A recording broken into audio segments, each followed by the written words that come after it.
Assalomu alaykum. Bizdan kuzatib o'tgan obunachilar, Toshkent shahridan uy qidirayotgan xaridorlar, Sergeli tumanidan uy olaman deganlarga bugun xudo xolisi Sergeli tumani Jaloir mahallasidan yangi qurilgan high-tech uylarimizni ko'rsatib beramiz. Uylarimiz Qumariq mahallani pastida joylashgan Jaloir mahalla bo'ladi. 1.6, 1.4 sotuli uylarimiz sotuvga chiqyapti. Tupik ko'chada joylashgan, qaranglar, mana shu keng ko'chasi. 3 ta uyimiz bor. 112 ming dollardan ikkitasi. Bu yoq tarafda 118 ming dollarlik uylarimiz sotuvga chiqyapti. Mana bunisi 1.6 sotuv, 6 xonali bo'ladi. Mana high-tech qurilgan, qaranglar, vidini shunaqa zo'r, baland qurilgan. To'liq 100% podключ qo'yilgan.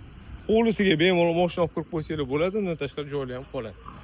Bu yoq tarafda bo'lsa 112 ming dollarligi 5 ta xona, 1.4 sotuv yer maydoniga qurilgan. Hozir mashinasini bitta ko'rib chiqamiz, xudo xolasa.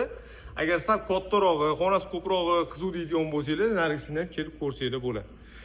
Darvozadan mashina bemalol kiradi. Bu yoq tarafda mana yana qo'shimcha joy ham qolyapti.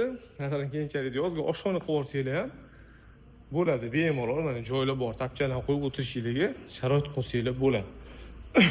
Bismillah deb uy ichini ko'ramiz. Xo'p, kirishimiz bilan koridor orqali xonalarga kiramiz.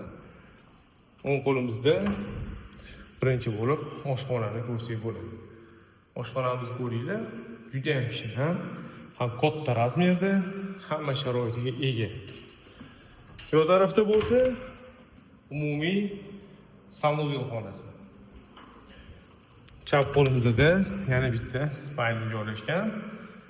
Xudo xolasa mana ko'ringlar, zo'r sharoitda. Topli polda isiydi binoyimiz. Xudo xolasa olgan odam mazza qilib yashaydi. Keyingi xonamiz bu tarafda zal, zalni qaranglar. Bir indamasa 15-20 ta mehmon kutib olsanglar bo'ladi. Lustralar ilingan, hamma sharoitlar qilingan. Ko'rasizlar, bu tarafdan kotelni xonaga chiqsak bo'ladi. Kotelni xonasi orqada joylashtirilgan. Bu tarafdan o'tirmadik, chang bo'lgani uchun. Bu yerda kotellar joylashgan, u havolanishgan, orqa tarafda joy qoldirilgan yo'qda. Birinchi qavatimizda zal, oshxona, yana spayni joylashgan bo'lyapti. Endi ikkinchi qavatga ko'radigan bo'lsa, ikkinchi qavatda asosan yotoq xonalar bilan tanishamiz. Qaranglar, hamma sharoit qilingan, lustralar ilingan. Bu qo'limizda birinchi xonamiz.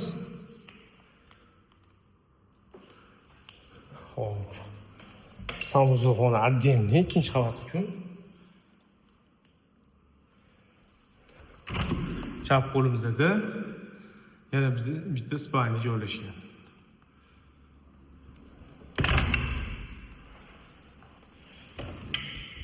Bu tarafda qaranglar, xuddi hozirgi zalimiz tepasi.